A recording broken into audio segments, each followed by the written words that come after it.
வருவாய் தருணம் இதுவே அழைக்கிறாரே வல்ல ஆண்டவர் இயேசு வண்டை. வாழ்நாளை எல்லாம் வீணாலாய் வருத்தத்தோடே கழிப்பது ஏன்? வாழ்நாளை எல்லாம் வீணாலாய் வருத்தத்தோடே கழிப்பது ஏன்?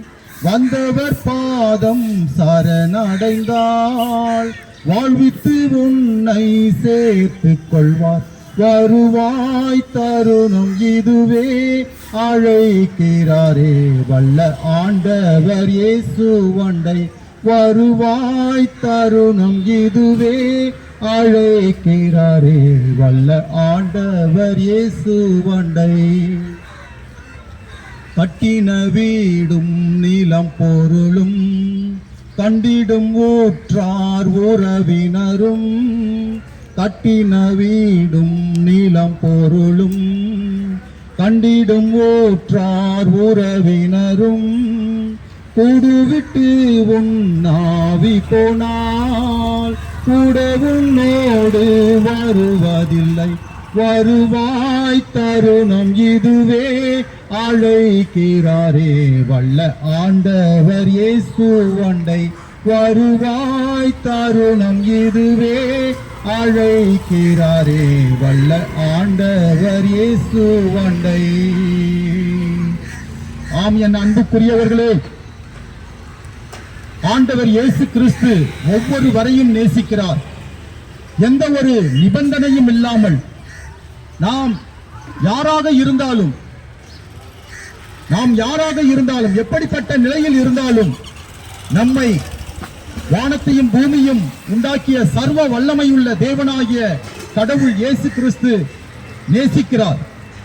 அவருடைய அன்பு மாசற்ற அன்பு, நிபந்தனை இல்லாத அன்பு, ஈடு இணையில்லாத அன்பு நாம் பார்க்கிறோம். நம்முடைய மனித அறிவுக்கு எட்டும். தாயானவள் அவளுடைய குழந்தையை அன்பு செய்வதை நாம் எல்லாரும் அறிந்திருக்கிறோம். நாம் ஒவ்வொருவருமே தாயினால் தான் இந்த பூமியில பிறந்தோம். பரிசுத்த பைபிள் கூறுகிறது, பெற்ற தாய்க்கு அன்பு வற்றி போகுமோ, பால் குடிக்கும் குழந்தையை அவள் மறப்பதுண்டோ? அப்படியே பெற்றவள் தன்னுடைய குழந்தையை மறந்துவிட்டாலும் நான் உன்னை ஒருபோதும் மறப்பதில்லை, இதோ என்னுடைய உள்ளங்கையில் உன்னை வரைந்திருக்கிறேன் என்று சொல்லி நம் கடவுளாகிய இயேசு கிறிஸ்து கூறுவதாக பைபிள் கூறுகிறது. நம் ஒவ்வொருவரையும் கடவுளாகிய இயேசு கிறிஸ்து அதிகமாய் நேசிக்கிறார்.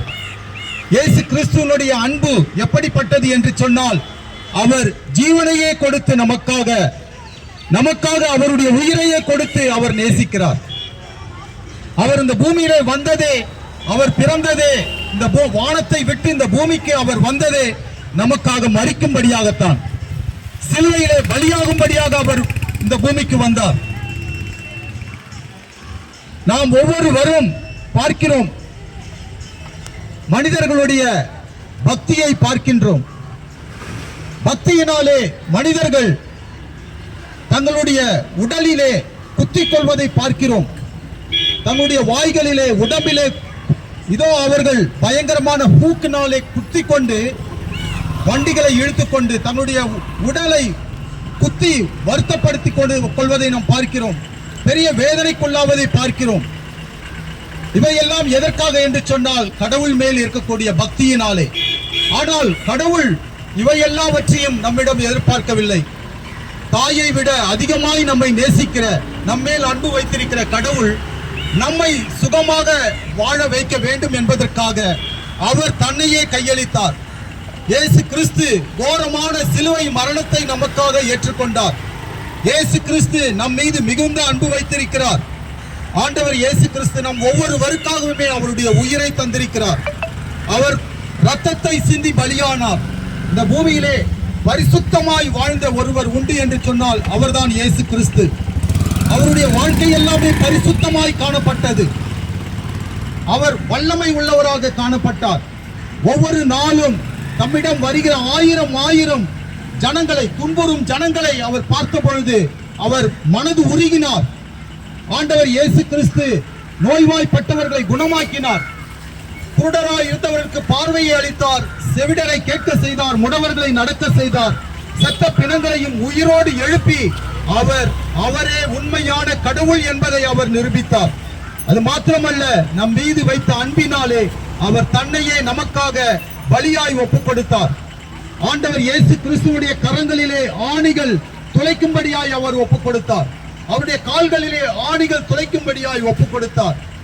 உடலெல்லாம் சாட்டையாலே வார்களாலே அடிக்கப்படும்படியாய் ஒப்புக் கொடுத்தார். சிலுவையிலே அவர் தொங்கி தமது உயிரை தந்தார், ரத்தத்தை சிந்தி பலியானார். ஏன், எதற்காக என்று சொன்னால், நாம் பாவ மன்னிப்பு அடைய வேண்டும் என்பதற்காக. இந்த உலகிலே நாம் செய்கிற எந்த ஒரு தவறாக இருந்தாலும், எந்த ஒரு பாவமான காரியமாக இருந்தாலும், அதற்காக நாம் கடவுளுக்கு முன்பாக நியாயம் தீர்க்கப்படுவோம். எப்படி நாம் நீதிமன்றங்களுக்கு சென்று அங்கு குற்றவாளிகளுக்கு தண்டனை தீர்ப்பு கொடுக்கிறார்களோ, அவ்விதமாய் கடவுளுக்கு முன்பாக நாம் ஒவ்வொருவருமே ஒரு நாளில் நியாயம் தீர்க்கப்படுவோம். மரணத்திற்கு பிறகு நாம் கடவுளுக்கு முன்பாக நிற்க வேண்டியவர்களாய் இருக்கிறோம். நம்முடைய வாழ்க்கைக்கு ஏற்ற நியாய தீர்ப்பு கடவுளிடத்திலே உண்டு. அந்த கடவுள் யார் என்று சொன்னால் இயேசு கிறிஸ்து. நாம் மரித்த பிறகு அவரை தான் சந்திக்க போகிறோம். அவருக்கு முன்பாக நாம் நியாயம் தீர்க்கப்படுவோம்.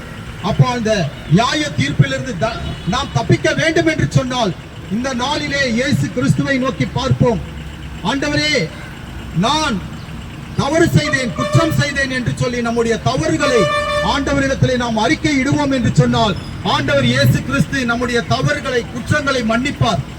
அவர் நம்மை மன்னிக்கும் பொழுது, இதோ நம்முடைய பாவத்தினாலே உண்டான அநேக வியாதிகள், வறுமைகள், வேதனைகள், கஷ்டங்கள் எல்லாமே நீங்கி போகும்.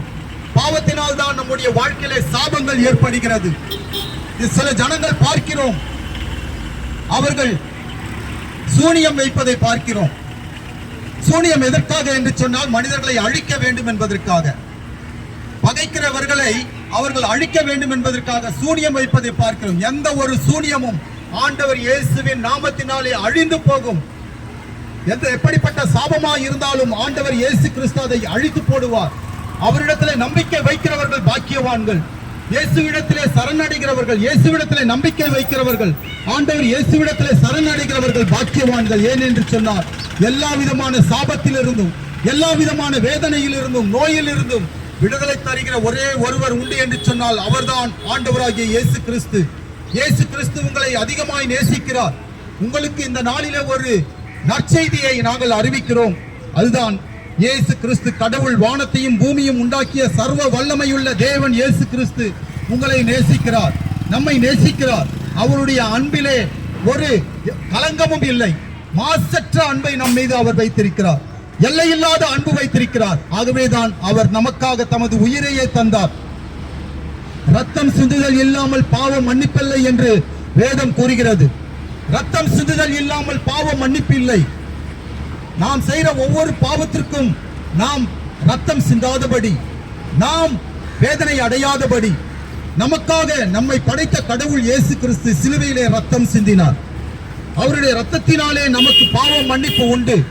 அவருடைய ரத்தத்தினாலே நமக்கு ரட்சிப்பு உண்டு. ரட்சிப்பு என்றால் என்னவென்று சொன்னால், அதுதான் நாம் இந்த உலக வாழ்க்கைக்கு பிறகு நித்திய பேரின்பத்திற்கு கடவுளோடு கூட நாம் வாழ வேண்டும் என்று சொன்னால், நாம் இந்த பூமியிலே இயேசுவிடத்திலே நம்பிக்கை வைத்து இயேசுவை நம்முடைய சொந்த ஆண்டவராக, இரட்சகராக ஏற்றுக்கொண்டு அவருடைய ரத்தத்தினாலே கழுவப்பட்டு நம்முடைய பாவங்களை அறிக்கை செய்து பாவத்திலிருந்து மனம் திரும்பிய ஒரு வாழ்க்கையை வாழ வேண்டும். அப்பொழுதுதான் நம்முடைய ஆத்மா நித்தியமாக கடவுளோடு கூட வாழும். ஆண்டவர் இயேசு கிறிஸ்து மிக சீக்கிரத்தில் இந்த பூமியிலே வரப்போகிறார். அவருடைய வருகைக்கான அநேக அடையாளங்கள் நிறைவேறிக் கொண்டிருக்கிறது. இயேசு கிறிஸ்துவை நாம் சந்திக்க போகிறோம். மனிதன் ஒரே முறை மரிக்கிறதும் பின்பு நியாய தீர்ப்பு அடைகிறதும் அவனுக்கு நியமிக்கப்பட்டிருக்கிறது என்று வேதம் கூறுகிறது. ஆகவே நாம் மனம் திரும்பிய ஒரு வாழ்க்கையை வாழ வேண்டும். பாவத்திலிருந்து எந்த ஒரு சிறு தவறாக இருந்தாலும், இதோ பிறரை பகைப்பதாக இருந்தாலும், நாம் நம்முடைய உள்ளத்திலே கோபத்தை வளர்த்துக் கொள்ளக்கூடாது. பிறர் மீது பிறர் நமக்கு ஏதாவது ஒரு தீங்கு செய்து விட்டால் உடனடியாக நாம் பழி வாங்க வேண்டும் என்று சொல்லி உள்ளத்திலே நாம் யோசனை செய்து கொண்டிருப்போம். அது ஒரு நாளில் பயங்கரமாக பழி தீர்க்கக்கூடிய, பழி வாங்கக்கூடிய ஒரு நிலைக்கு நம்மை கொண்டு சென்றுவிடும். ஆனால் நாம் மன்னிப்போம் என்று சொன்னால் ஆண்டவர் இயேசு கிறிஸ்து நம் மீது மிகவும் பிரியமாக நம்மை ஆசீர்வதிப்பார். ஆண்டவர் இயேசு கிறிஸ்து உங்களை நேசிக்கிறார். இந்த நாளிலே மனம் திரும்பும்படியாக ஆண்டவர் இயேசு கிறிஸ்து உங்களை அழைக்கிறார். மனம் திரும்புங்கள். ஆண்டவர் இயேசு கிறிஸ்து மிக சீக்கிரத்தில் இந்த பூமியிலே வரப்போகிறார். அவர் உங்களை அதிகமாய் நேசிக்கிறார். உங்களுடைய நிலைமை இப்படியே இருக்காது. இயேசு கிறிஸ்துவிடத்திலே நீங்கள் நம்பிக்கை வைக்கும் பொழுது ஆண்டவர் இயேசு கிறிஸ்து உங்களை ஆசீர்வதித்து உயர்த்துவார். இயேசு கிறிஸ்துவனுடைய ஆசீர்வாதமே நமக்கு நல்ல உடல் சுகத்தை தரும், பலத்தை தரும், ஆரோக்கியத்தை தரும். அப்படிதான் நாங்கள் அனுபவித்தோம். இதோ பல ஆண்டுகளுக்கு முன்பாக தற்கொலைக்கு முன்பாக நான் சென்று கொண்டிருந்தேன். தற்கொலை செய்து கொள்ள வேண்டும், பலவிதமான தவறுகளை பாவங்களை செய்துவிட்டு குடிப்பழக்கத்திற்கு அடிமையாகி கஞ்சாவுக்கு அடிமையாகி வாழ்ந்து கொண்டிருந்த வேளையிலே அதன் ஒரு நாள் நான் மரிக்க வேண்டும், இதோ இந்த உலகத்திலே எனக்கு நல்ல வாழ்வு இல்லை என்று சொல்லி தற்கொலை செய்து கொள்ள வேண்டும் என்று சொல்லி போய் கொண்டிருக்கும் பொழுதுதான் இதோ ஆண்டவர் இயேசு கிறிஸ்து எனக்கு வெளிப்பட்டார். ஆண்டவர் இயேசு கிறிஸ்து சொன்னார், நான் உனக்காக மரித்தேன், நீ மனம் திரும்பு, அப்பொழுது வாழ்வாய் என்று சொன்னார். அப்பொழுது நான் மனம் திரும்பினேன்.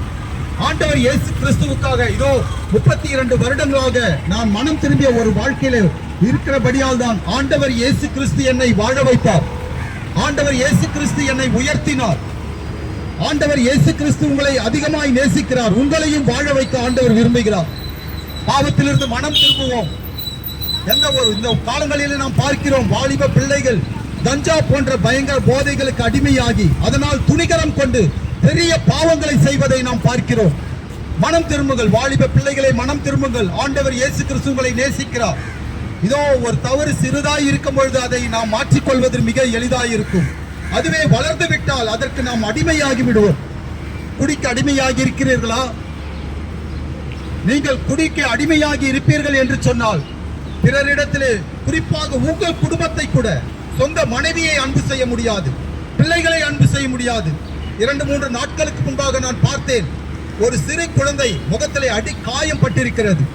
அந்த காயம் எப்படி ஏற்பட்டது என்று சொல்ல அந்த பிள்ளையுடைய அந்த குழந்தையுடைய தாத்தாவை கேட்டால் அவர் சொன்னார், அவங்க அப்பா அந்த குழந்தையை தள்ளிவிட்டார். குடித்து விட்டு தன்னுடைய சொந்த குழந்தையை அன்பு செய்ய முடியவில்லை, தன்னுடைய சொந்த குடும்பத்தை அன்பு செய்ய முடியவில்லை. ஆண்டவர் இயேசு கிறிஸ்து விடுதலை ஆக்கும்படியாக உங்களை அழைக்கிறார். குடிப்பழக்கத்திற்கு அடிமையாகி இருக்கிறீர்களா? ஆண்டவர் இயேசு கிறிஸ்து உங்களை அழைக்கிறார். இதோ அவர் இதே போல அன்பு செய்து கொண்டே அவர் நம்மை உயர்ந்த ஸ்தானத்தில் வைக்க மாட்டார். ஒரு நாளில் அவர் நியாயம் தீர்ப்பார்.